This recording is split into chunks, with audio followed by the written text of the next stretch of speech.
You ever had that moment when the person you share a bed with suddenly feels like a stranger? Stick around, because what I'm about to share is a story you don't want to miss. My name is Daniel Miller. I'm 35 years old and I work as an operations coordinator for a logistics company in Denver, Colorado.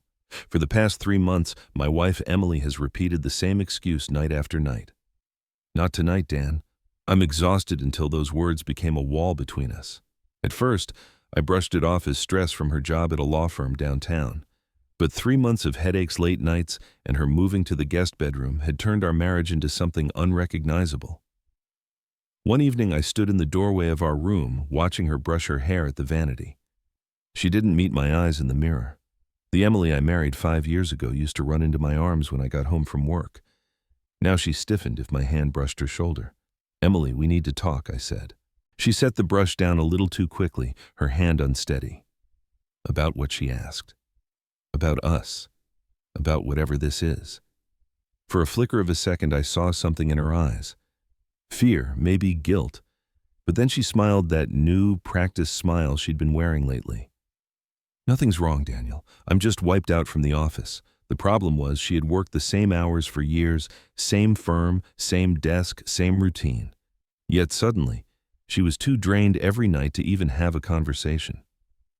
"You've been tired for months," I pushed. "I booked you an appointment with Dr. Harris next week. Maybe you need vitamins or a checkup." She nodded too quickly, like she had rehearsed that response in advance, and something cold settled inside me. That night I lay awake listening to her steady breathing. When did she start sleeping so heavily? When did she stop talking in her sleep? Stop reaching for me in the dark? It felt like I was sharing a house with a stranger. The next morning I found her crouched over the toilet at 6 a.m. She jolted upright when she realized I was there. "Dan, you scared me," she said, wiping her mouth with the back of her hand. "Are you sick?" I asked. "Just something I ate," she insisted, grabbing her work bag. We'd eaten the same takeout the night before, and I felt perfectly fine. She rushed out saying she had to meet an important client early. That struck me as odd. She'd never once in our marriage mentioned specific clients by name. After she left, I stood in the kitchen sipping coffee from the mug she gave me on our 3rd anniversary, the one that said, "World's Greatest Husband" in fading blue letters. The irony hit hard. Something was going on, and every instinct in me screamed it wasn't good. I thought back to when we met. 6 years earlier at my cousin's engagement party, she was a friend of the bride, laughing with my aunt in the corner. Her smile lit up the room, and from that night on, I knew I wanted her in my life. Our early days were simple, late-night tacos drives up to the mountains on weekends, Netflix marathons on the couch. She was 26, then finishing her degree in communications, and I was already established in logistics, ready to build something real. We married a year later in a small ceremony at a church in Boulder.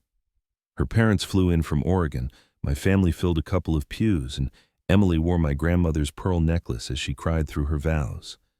The first 3 years of marriage were good, better than good. We bought a modest home on Aspen Street with a little help from my dad, who spent his life in construction and taught me the value of owning something solid. Emily planted tulips in the front yard. I built her a small garden shed out back. We often talked about kids someday when the timing was right. But lately things had shifted. She stopped asking about my day, stopped leaving notes in my lunchbox, started working late more often. When I suggested dinner at our favorite Italian place, she wasn't in the mood. When I surprised her with tickets to see the Rockies, she had a last-minute commitment. Even family dinners became excuses. She'd suddenly have plans with a college friend named Sophie. The intimacy between us had evaporated gradually, then vanished all at once. I noticed her phone always flipped face down, her wardrobe growing more expensive, though her paycheck couldn't explain it, and once she came home, smelling faintly of cologne that wasn't mine. When I asked, she claimed she'd shared a ride with a coworker named Adam because the elevator was broken. Funny thing was, I knew her office building didn't even have a warehouse like she said Adam worked in. That lie sat between us like a third person at dinner. That night she slept in the guest room again. It was becoming painfully clear the woman I married was no longer the same. But the bigger question was, who exactly had she become? 2 weeks passed and the tension inside our house grew thicker than Colorado winter air. Emily's excuses became second nature. She was always too tired, too busy, too stressed. But the cracks in her stories widened. One Saturday morning, I woke up earlier than usual and went looking for her. She wasn't in bed. I found her in the bathroom, hunched over the sink, rinsing her mouth, her face pale. "Are you okay?" I asked. She jumped like I had caught her committing a crime. "I think the sushi from last night didn't sit well," she muttered. The problem was we had eaten the same rolls and I felt perfectly fine. She brushed past me in a tailored blazer and heels, claiming she had to leave early for a major client pitch. I knew her firm didn't even handle that kind of work. Something didn't add up. Later that morning, I made coffee in the kitchen, staring at the chipped mug with "World's Greatest Husband" written across it. The words felt like a cruel joke. My gut told me there was a bigger truth hiding under her excuses, but I needed more than instinct. I needed proof. I tried to shake it off, reminding myself of how we met at my cousin's engagement party 6 years ago, how she wore a blue dress that made the whole room fade away. Back then, she was finishing her degree and working part-time at a bookstore, always talking about dreams of starting a communications career. I had been steady already, working at Northline Logistics, wanting a family, wanting stability. We'd built a life together, brick by brick. Our vows had been said in a small Boulder church with tulips on the altar and her voice trembling as she promised forever. The memory of that day made my chest ache. Now, forever felt like it was slipping through my fingers. The first years were golden. Our Aspen Street house, the tulips blooming each spring, late-night backyard barbecues, whispered talks of someday kids. But gradually, those somedays vanished. She grew distant. Her phone, once casually left on the counter, was now always face down. Her closet filled with new clothes, far nicer than her paycheck could reasonably afford. She had begun working late twice a week, then 3. I couldn't ignore the inconsistencies anymore. Last Wednesday, she came home smelling faintly of an unfamiliar cologne. When I asked, she said she had carpooled with Adam from the warehouse. But I'd been inside her building once when I dropped off her forgotten lunch. The place was strictly offices, no warehouse, no Adams in overalls lugging crates. That lie burned itself into my brain. The next day, while organizing paperwork in the study, I came across a folded slip tucked behind our insurance forms. It was a receipt from a medical clinic dated 6 weeks back. Planned Parenthood. Denver branch. My pulse hammered as I read the small clinical handwriting: pregnancy consultation positive result. 6 weeks ago was exactly when Emily started avoiding intimacy. My knees buckled as the realization hit she was pregnant, but we hadn't been together in months. The math was brutal, undeniable. Someone else's child. I sat on the edge of our bed staring at the paper, the air thick and heavy. Every excuse, every headache, every night she'd slipped into the guest room, it all clicked into place. She hadn't just pulled away from me, she had built a whole other life behind my back. My first impulse was rage, storming into her office, demanding answers, tearing the lies apart. But I stopped myself. Exploding now would only give her time to twist the story. I needed patience, leverage evidence. Emily walked in later that evening carrying takeout, smiling like nothing had changed. She even suggested we watch a movie, something we hadn't done in months. "How was your day?" she asked sweetly, as if the last 3 months hadn't been a slow-motion wreck. "Busy," I said flatly. "Yours?" She shrugged. "Fine. Dr. Harris wants to run some routine blood work next week." Another cover-up. She didn't know I already held the truth in my hand. As we sat on the couch, her head leaning lightly against me, I kept my face calm, though inside my chest burned with betrayal. She thought she was running the game, but she had no idea I was already 3 steps ahead. From that moment, I decided if Emily wanted to play pretend, I'd let her. But I wasn't going to be blindsided into raising another man's child. No, I would gather every piece of evidence I needed, and when the time came, I would put it all on the table. She had started a game of deception, and I was about to show her just how patient I could be. I woke up one Saturday morning with a decision pressing against my ribs like a weight I couldn't shake off. It had been 2 weeks since I found that receipt, and every day since then I'd been living a double life, pretending to be the clueless husband, while inside I burned with the knowledge of what she was hiding. I had gone to work each day, kept my tone steady on the phone, smiled at coworkers, even joked at lunch like everything was fine, but at night I lay awake rehearsing every possible scenario in my head. The truth sat there heavy and poisonous, waiting for me to act. That morning, Emily sat across from me at the kitchen table with a plate of scrambled eggs she barely touched. She scrolled through her phone as if I wasn't even in the room. The way she carried herself now was different, more careful, like she was playing a role. Her clothes had become looser around the waist, her appetite inconsistent, her excuses sharper and faster. I decided to push. "You know," I said casually, taking a bite of toast, "I've been thinking about what you said a while back. About starting a family someday." Her fork froze halfway to her mouth. The color drained from her face in an instant, and then she forced a smile that didn't reach her eyes. "Now, Daniel, I thought we agreed to wait until I get that promotion at work." "What promotion?" I asked, feigning confusion. She twisted the napkin in her lap. "Mr. Johnson hinted there might be a management opening soon." I don't want to lose focus. The lie was so obvious it almost made me laugh. I knew every partner and associate at her firm. There was no Mr. Johnson. I nodded slowly, letting the silence stretch just long enough for her to squirm. "How long do you think that might take?" I pressed. 6 months. "Maybe longer." She shifted in her chair, something like that. The math ran through my head immediately. 6 months would be long enough for her pregnancy to show, for her to pass off the child as mine without questions about timing. She was buying time. I leaned back, pretending to consider her words, then said lightly, "We're not getting any younger, Em. Maybe waiting isn't such a good idea." She stood abruptly, her chair scraping against the tile. "I need to shower. Sophie and I are going shopping today." I watched her rush out of the kitchen like she couldn't stand to be near me another second. My coffee turned cold in my hands as the truth cemented itself deeper. She had an entire playbook ready, but she underestimated me. After she left, I sat in my truck in the driveway for 20 minutes, hands gripping the steering wheel, staring at the quiet street lined with bare winter trees.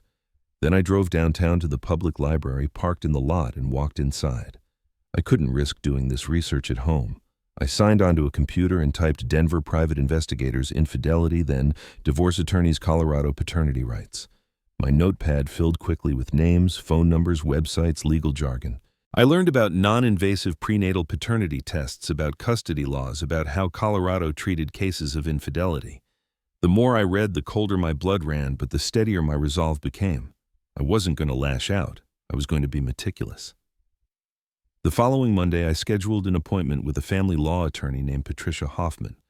Her office was in an old brick building near the courthouse, the kind of place that smelled faintly of paper and coffee.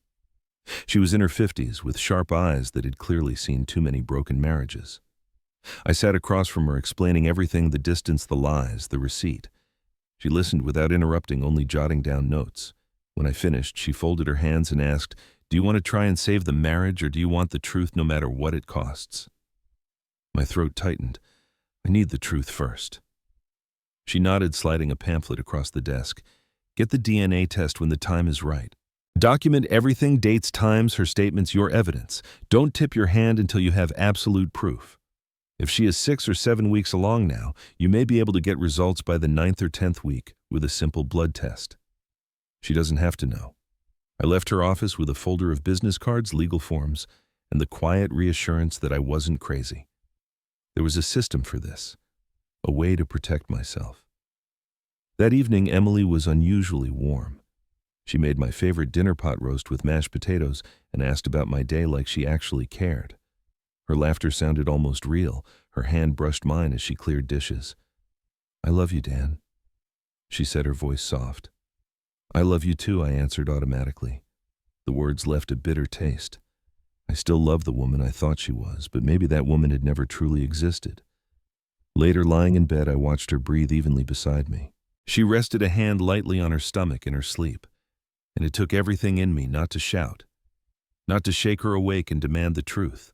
Instead, I rolled over, eyes wide open in the dark, planning my next move. A few days later, she told me she'd be visiting her sister in Oregon for the weekend. The problem was, her only sister lived in Sacramento, happily married for 8 years. I played along, smiled, even kissed her goodbye Saturday morning, then followed her car at a safe distance. I wore a baseball cap, pulled low sunglasses despite the cloudy sky. She didn't head west toward Oregon. She drove 20 minutes east to a suburban neighborhood in Aurora and parked outside a modest ranch-style home. My chest constricted as I watched a man walk out to meet her. He was tall, broad-shouldered, with dark hair. He kissed her right there in the driveway like he had been waiting all morning. I sat, frozen camera clutched in my hand, snapping photo after photo, the license plate on his red pickup, the address number above the door. The way Emily melted into his arms like she belonged there. They went inside together and I stayed 2 hours before leaving. My stomach churned the entire drive home, but a strange calm settled over me too. Now I had more than suspicion. I had evidence. Sunday evening she came home carrying shopping bags from an outlet mall and stories about her sister's marriage troubles. She talked casually as she unpacked a scarf and a pair of shoes.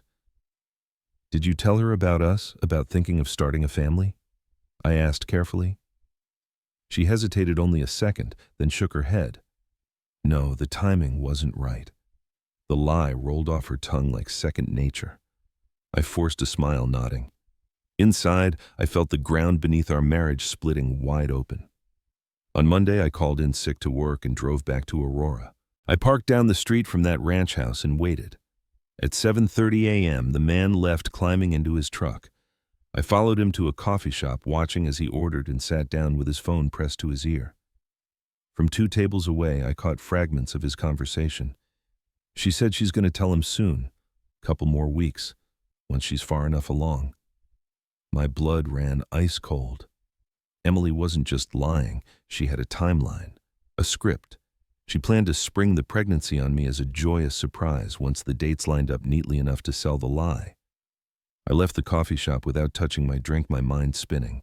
That night, while she hummed in the kitchen and stirred pasta sauce, I stood in the doorway studying her. She moved gracefully, the same way she had when I first fell in love with her, but now every gesture felt rehearsed. "Smells good," I said, forcing casual warmth. She smiled over her shoulder eyes, bright as if nothing in the world was wrong. I wanted to believe her. God, I wanted to. But the photos on my phone told me otherwise. Over the next few days, I immersed myself in preparation. I met with a private investigator named Robert Kane, recommended by Patricia. He was a blunt man with a scar across his chin, the kind who wasted no time on small talk. "You want her shadowed?" he asked. "Yes," I said. "I need full documentation, times, places, photos, everything." He nodded, scribbled notes, and assured me he'd handle it. I also returned to the DNA testing lab downtown, speaking with a technician named Dr. Stevens. She explained my options again, detailing how a non-invasive prenatal test could be done with a simple blood draw from Emily and a cheek swab from the potential father. The hard part, of course, was access. For now, I would wait, build my case, and let Emily think she had the upper hand. Each evening at home, I kept my performance sharp. I asked about her day, kissed her cheek, even rubbed her shoulders while she pretended to be tired. Inside, though, I tracked every detail, the way she avoided wine at dinner, how she turned her phone screen away when a message lit up, how she flinched whenever my hand strayed near her stomach.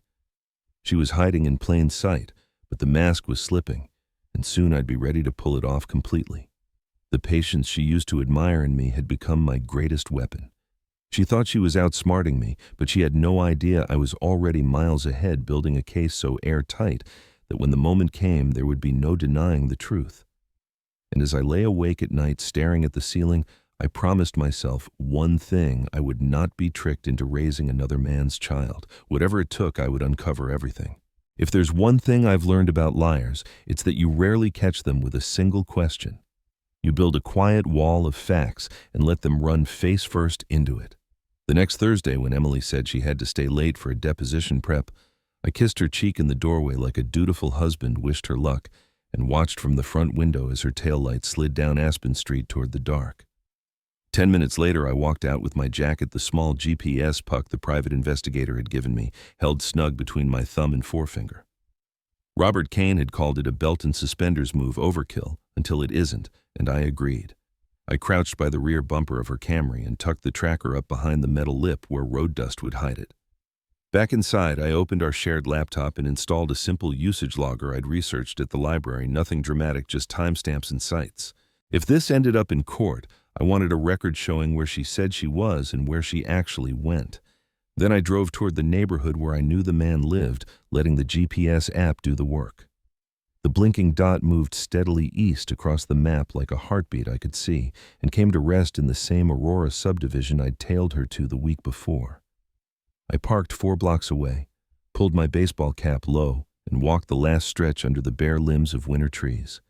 Through the picture window of that ranch house, I saw the glow of a flat-screen TV, the silhouette of the man's shoulders as he leaned back on the couch, and Emily's profile tucked into him like a woman who'd made up her mind. I took pictures because pictures, unlike apologies, don't change when you look at them twice. A wide shot of the house and number, then closer frames through the glass, her hand on his knee, his hand on her stomach. A perfect domestic scene built on the other side of my life. I moved before anyone could see me and headed back to my truck, fingers cold and steady on the wheel. Kane texted me as I pulled away, "Prelim background lands tomorrow." Not pretty.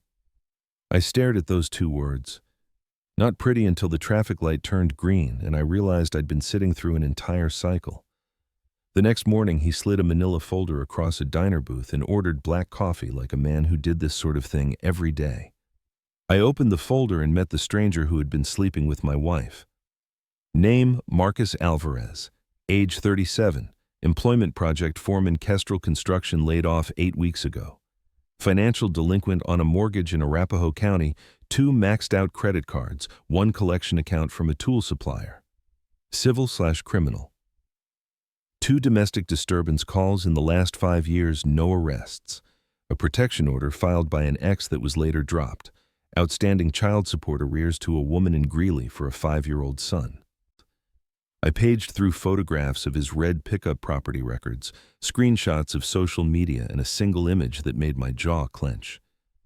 Marcus at a bar patio in late summer. Emily half turned away from the camera, laughing like she had when we first met. "He's not the forever guy she believes he is," Kane said, stirring sugar into his coffee without looking up. "He's a short-term guy with long-term problems. Unemployed, behind on bills, history of messy endings. My guess. He sees her as a lifeline, and she sees him as something exciting enough to blow up a marriage." I closed the folder and squared it with the table edge, grateful for the way order felt in my hands. "Keep tailing them," I said, my voice low. "I need dates and times. Every time she says she's at work, I want proof of where she actually is." He nodded. "Already on it." "Oh, and your tracker picked up 3 visits to Alvarez's place in the last 9 days, 2 of which coincided with her supposed late nights." He slid a printed log toward me with timestamps. Belt and suspenders. I left the diner with the folder under my arm and the kind of clarity that makes your feet feel heavier on the sidewalk. Back home, I set the folder on my desk next to a small pile that had grown this week. The clinic receipt copies of my notes from Patricia Hoffman's office, printouts of Colorado statutes on paternity and marital presumptions, a blank form from Dr. Stevens's lab, authorizing testing with my signature already penned. I opened a fresh legal pad and wrote a title across the top in steady block letters, "Truth File." Then I began outlining the confrontation I wanted and the outcome I could live with. I wouldn't scream. I wouldn't accuse. I would present. A clean, unarguable narrative, dates, images, logs, and then a simple ask: cooperate with a prenatal paternity test, or we separate now and let the court untangle the rest. No more negotiating with a story that moved every time I touched it. That evening, Emily arrived home with the same practiced smile and a bag from a boutique that didn't fit our budget. She pretended to flit around the kitchen making a salad while I cooked chicken, and at one point she slipped and rested her palm on her midsection. Small, automatic gesture that reset my heartbeat to a faster tempo. "How was your day?" she asked. "Steady," I said, because that word felt honest. "Yours busy. Trial prep is insane." I nodded and ladled sauce over the chicken, asking about motions I knew her firm wasn't filing because the case she referenced had settled last week. Watching her lie was like watching someone step barefoot onto broken glass and pretend it was sand. The flinch always came a second too late, the smile a shade too bright. After dinner, she announced she might make reservations for Saturday. "We could do something nice," she said, eyes skimming mine as if she were checking my temperature. "Celebrate how far we've come this year." Celebrate. It was the first time she'd used a word that expansive since the distance started, and it rolled wrong in my ears. "Where were you thinking?" I asked. Giovanni's was where we had our first real date. Brick walls, strings of lights over the patio. A waiter who had remembered her name the next time we came. The choice was theatrical, and I respected the audacity. If she planned to make a grand announcement and sell me a perfect future, she would stand on the most sentimental stage we had. "Giovanni's sounds great," I said, and took the dishes to the sink before she could see the smile. I couldn't stop a tight, ugly thing I didn't recognize on my own face.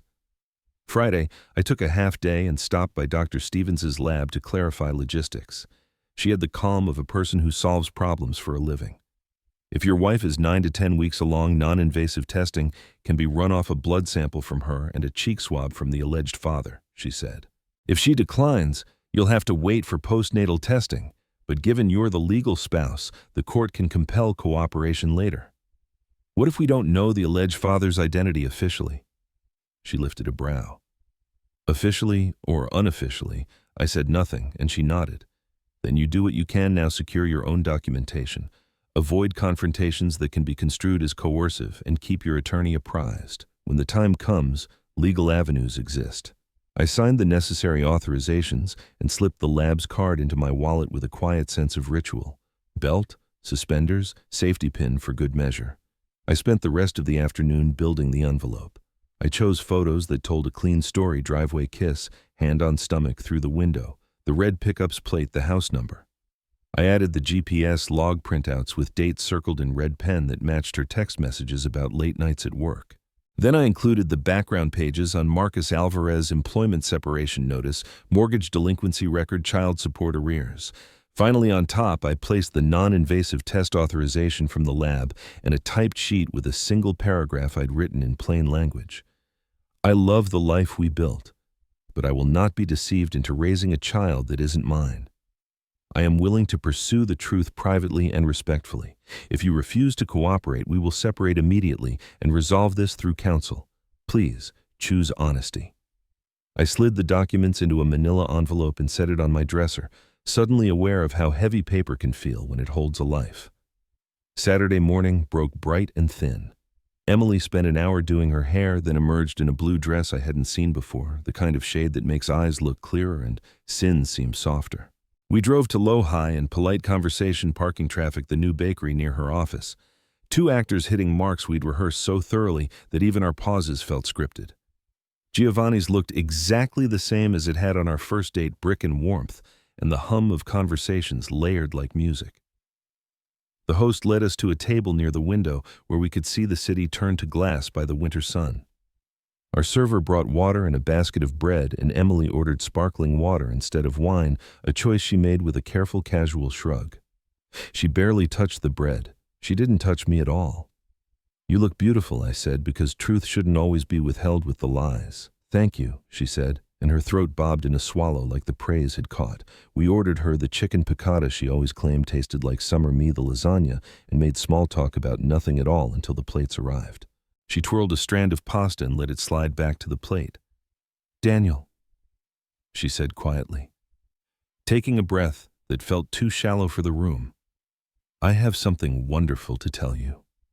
The world stilled for a beat, as if the restaurant itself had leaned in to listen. I let surprise rise over my features the way an actor allows light to climb a wall. "What is it?" She reached for my hand across the table, her palm damp and trembling. "We're pregnant," she said, smile wide and practiced eyes shining the way people's eyes shine when they say future and mean it. "I took a test yesterday. The doctor thinks I'm about 6 weeks along. Isn't it amazing?" After everything, her pitch was perfect timing, aligned with the story she'd crafted. Sentiment anchored in our shared history venue, chosen to make memory and promise feel like one thing.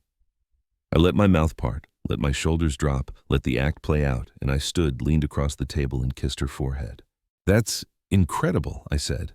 "We should celebrate." "I already ordered sparkling cider," she said, lifting her glass. "To us." "To us," I echoed, raising mine, and then I reached inside my jacket and set the manila envelope down between the silverware like a new course. "What's this?" she asked, the brightness in her tone wobbling. "Open it." She tugged at the flap with small, uncertain movements, and when the first photo slid free, her in profile through a window, hand over her abdomen, Marcus's hand on top of hers, her face drained of all color.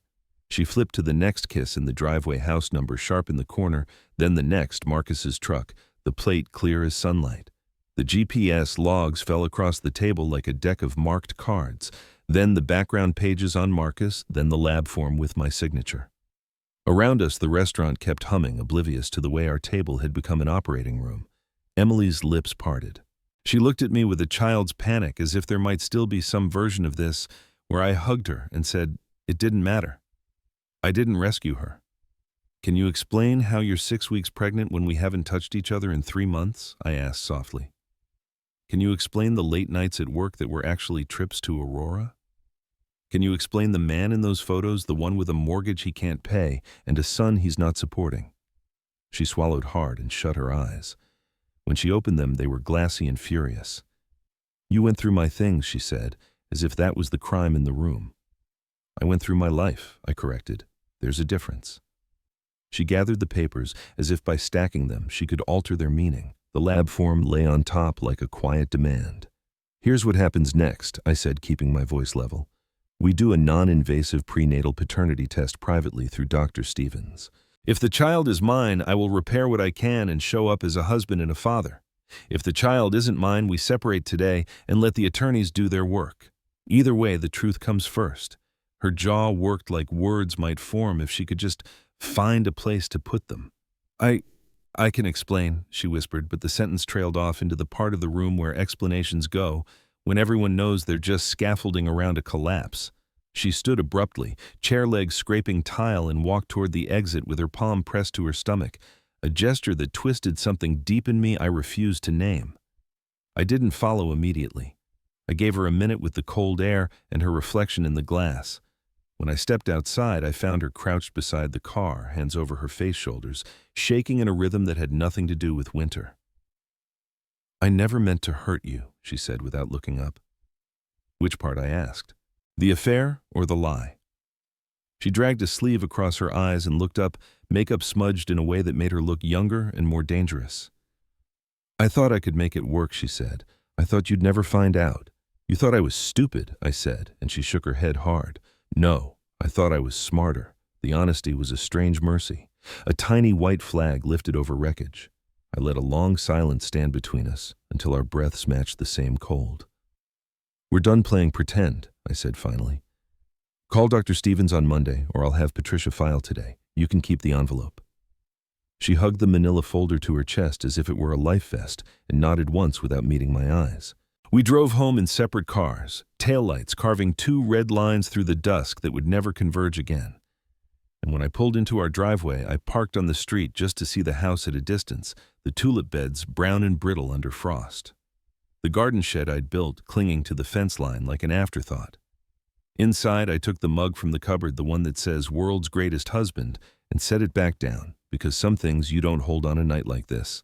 I emailed Patricia the moment I sat at my desk, confrontation done.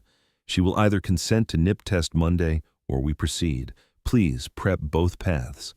Then I turned off the dining room light and stood in the doorway watching the dark room swallow the table where we'd eaten 2,000 meals without ever imagining this one. Somewhere across town, a man with a red pickup had no idea a clock had started for him too. I lay in bed and didn't sleep, counting the seconds until morning, like a boy counts lightning between thunder, and somewhere after midnight, a thought landed cleanly. Someday I would tell this story and people would ask where the exact moment was.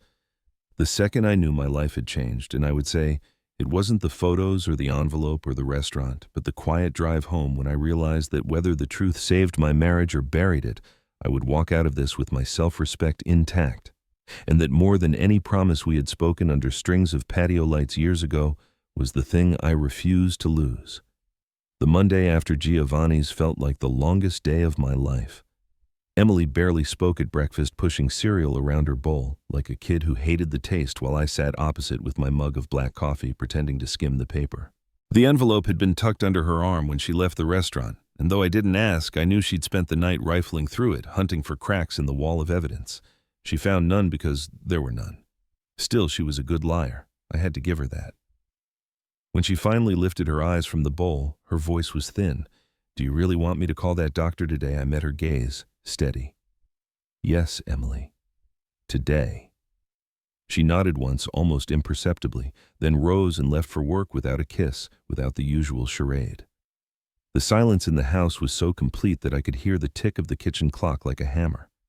By noon, Patricia had emailed me draft papers, petitions for separation requests for court-ordered testing, a financial disclosure worksheet that made my stomach clench at the thought of splitting everything I'd worked for.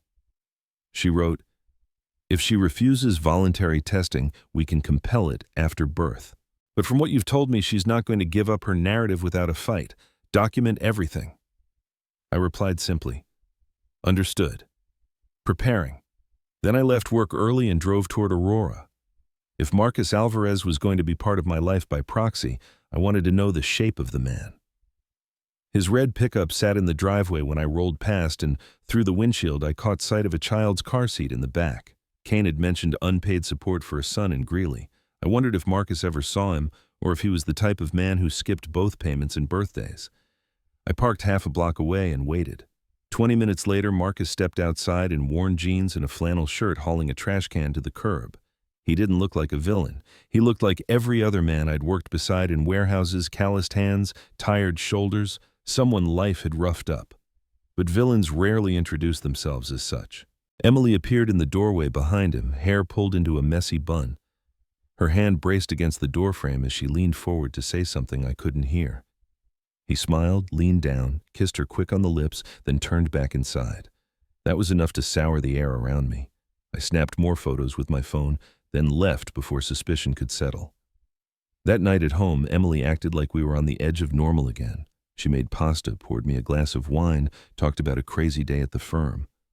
I let her words pass by, like static, answering in nods and hums, studying her body language instead. Twice her hand hovered near her stomach as if to shield it. The instinct was primal, almost protective. And that's when I realized she'd begun to see the child not just as a secret, but as a shield, a way to cement a future she hoped to force me into. The next day, Kane called with an update. Your wife's guy isn't as clever as she thinks. He's behind 3 months on his mortgage, hasn't had a paycheck since December, and he's been applying for short-term construction gigs under the table. I dug deeper. 2 women filed complaints against him in the past for verbal abuse. Nothing stuck legally, but the pattern's there. My grip on the phone tightened. She thinks he's her safety net. Kane gave a short laugh. More like an anchor. He's drowning. She just doesn't see it yet. By Wednesday, Emily had booked an appointment with Dr. Stevens. She tried to present it as her idea. Maybe a simple checkup will put your mind at ease, Dan, if it helps us move forward. But I knew the envelope still haunted her. We went together that Friday. The clinic smelled of antiseptic and lemon cleaner, the air humming faintly with fluorescent lights. Dr. Stevens greeted us warmly, her professionalism smoothing the edges of the moment. Non-invasive prenatal paternity testing, she explained, sliding forms across the counter. Emily's fingers trembled as she signed, though she tried to disguise it as impatience. A nurse drew her blood while I offered my cheek swab. It was all over in less than 20 minutes, but the weight of those samples felt heavier than steel beams. Results in 72 hours, they told me. 72 hours that would decide the future of everything I knew. That weekend, Emily played the role of dutiful wife to perfection. She suggested a movie night, laughed at old comedies we used to watch, even curled up next to me on the couch, though her body was stiff as stone. I matched her performance because theater is easier when you already know the ending. Sunday evening, just before bed, she whispered, "Whatever happens, I still love you." The words rang hollow like a prayer muttered by someone who doesn't believe anymore. I said nothing. Monday arrived, and with it the email. The subject line was Clinical Confidential Results. Patient Miller. My hand hovered over the trackpad, heart thudding, then I clicked. The PDF was simple, a table with percentages and markers. Beneath the bold letters it read, Probability of paternity, 0.00%. 0. The child wasn't mine. The math had told me weeks ago, but seeing it in black and white carved it into stone. I sat at my desk staring until the words blurred, then forwarded the file to Patricia with 2 words. Proceed now. That evening, Emily walked through the door with groceries and a bright, "Hey, honey," like nothing had shifted. I waited until she unpacked, then placed the printed results on the counter beside the bread. She froze, eyes darting across the page, color draining from her face. "Dan, I save it," I said, voice flat. "The truth's out. He's not mine. You've been lying for months trying to pass off another man's child. I'm done." She tried again, reaching for me with tears starting to form. "Please, we can—" I stepped back. "We can nothing. Patricia already has the papers. You'll be hearing from her tomorrow. Take whatever personal things you want tonight. The rest stays until it's divided legally." Her sobs followed me as I walked upstairs, but I didn't turn back. The next week passed in a blur of logistics. Emily moved into a furnished apartment on the other side of town. I changed my direct deposits to a new bank account. Patricia filed the petition citing infidelity and non-paternity. Marcus tried calling once his number popped up on my phone, a bold unknown with no voicemail, but I ignored it. He wasn't my problem, not anymore. Still, part of me wondered how long before Emily discovered that her new life came with overdue bills, a man who couldn't keep a job, and a history of disappointments. I shouldn't have cared. But I did. Because once you love someone, even betrayal doesn't erase the ghost of that love. One night a week after filing, I drove past the house in Aurora. Marcus's truck was gone, the windows dark. I wondered if Emily was inside crying or if she was busy rehearsing new lies to fit this collapsing world. I didn't stop. Instead, I drove home, parked in my own driveway, and stood looking at the tulip beds by the porch. They were brittle stubs now, winter pressing them flat, but I knew in spring they'd bloom again. It was a small comfort, the promise of something beautiful after death. Inside, I poured myself a glass of bourbon and sat in the silence. No footsteps upstairs, no excuses about headaches, no phone buzzing face down on the counter, just me and the truth, raw and undeniable. And in that quiet, for the first time in months, I felt like I could breathe again. The divorce moved faster than I expected, maybe because once the foundation of a marriage is cracked beyond repair, the whole structure comes down easier than you think. Patricia guided me through each step like a steady hand on my back. Papers were signed, hearings scheduled, assets divided. Emily didn't contest much, not because she wanted to make things simple, but because she had no leverage left.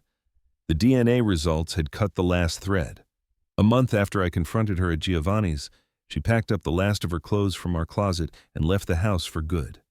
The echoes of her presence lingered in small ways, the faint perfume on a scarf left behind the chipped coffee mug that still said, "World's Greatest Husband," the indentation in the couch where she used to curl up with her phone. I boxed the reminders one by one, sealing them like old evidence, and dropped them at goodwill. Marcus tried to insert himself once, calling from a blocked number that I picked up without thinking. His voice was lower than I expected, rough around the edges. "Look, man," he started. "Emily told me you two were already separated." I didn't mean I hung up before he could finish. There was nothing he could say that would rewrite the photographs, the clinic receipt, the lab results. He was just another liar orbiting the same wreckage. I didn't need his version of the truth. I already had mine. The baby was born in May, a boy with a full head of dark hair. Legally, because I was still married to Emily when he was conceived, my name was the one on the birth certificate. Patricia had prepared for this, filing motions to contest paternity, and after weeks of paperwork and another round of testing, the court acknowledged what biology had already shouted. I was not the father. Emily tried to resist, arguing it would be too confusing, but the judge saw through her performance. My obligations ended that day, and for the first time in months, I felt the invisible weight lift from my shoulders. The child was Marcus's, and Marcus's alone. For a while, news of Emily reached me through whispers, friends of friends, co-workers of co-workers. She and Marcus moved in together, then out again when rent slipped past due. He couldn't hold a job longer than a season, and she worked double shifts at a diner to keep formula on the shelf. Kane, the private investigator, sent me a brief email months later with a line that read, simply, "They won't last. You were right to walk." He was correct. By autumn, Emily called me herself, voice trembling through the phone. "Dan, I made a mistake. The biggest mistake of my life. I should never have." I let her finish the sentence, let the apology land. And then I told her gently but firmly, "Emily, I hope you find peace, but we're done." Then I ended the call. That was the last time we spoke. Life didn't transform overnight, but slowly. Piece by piece, I built something new. I sold the Aspen Street house. It felt more like a mausoleum than a home now, and bought a smaller place in a quiet part of Denver, with enough space for a garden, but not enough space for ghosts. I stayed at Northline Logistics, working my way up until I was promoted to floor manager and enrolled in evening classes at the community college. The routine anchored me, work during the day, classes at night, a glass of bourbon in between. For the first time in years, my schedule was mine alone. People asked if I was dating again, and at first the idea felt absurd. Trust was a currency I wasn't ready to spend. But months later, at a colleague's barbecue, I met someone. Anna, a nurse with a laugh that sounded like sunlight. We talked about small things, at first books and hiking trails, and I noticed how easy it was to breathe in her presence. There were no secrets tucked behind her smile, no excuses rehearsed in the mirror, just Honesty, plain and simple. We went for coffee the next weekend, and when she asked about my past, I told her the truth without shame. She didn't flinch, and that was enough. One evening in late summer, I drove past the old house on Aspen Street. The tulip beds Emily had planted were dead, dried stalks leaning like forgotten soldiers. I remembered her crouching there in spring dirt under her fingernails, eyes bright with plans for a future that never arrived. I didn't stop the truck. I didn't need to. Some things deserve to stay behind glass like a museum exhibit of a life you've outgrown. What stayed with me most wasn't the betrayal itself, but the way it forced me to draw a line in the sand. For months, I'd been willing to twist myself into knots to keep our marriage alive, ignoring the signs, excusing the lies, hoping love could bridge a canyon carved by deceit. But when the truth stood in front of me undeniable, I realized that self-respect matters more than promises whispered under church ceilings. Love built on lies isn't love at all. It's a performance, and eventually the curtain falls. So here's what I learned, the only lesson worth carrying. Sometimes the truth cuts deep. Sometimes it burns, sometimes it leaves you standing in an empty house with only silence for company. But truth is also freedom. It gives you clean ground to build on, even if it means tearing down everything first. Emily lost me the day she chose deception over honesty, but I didn't lose myself. And that I discovered was the most important thing.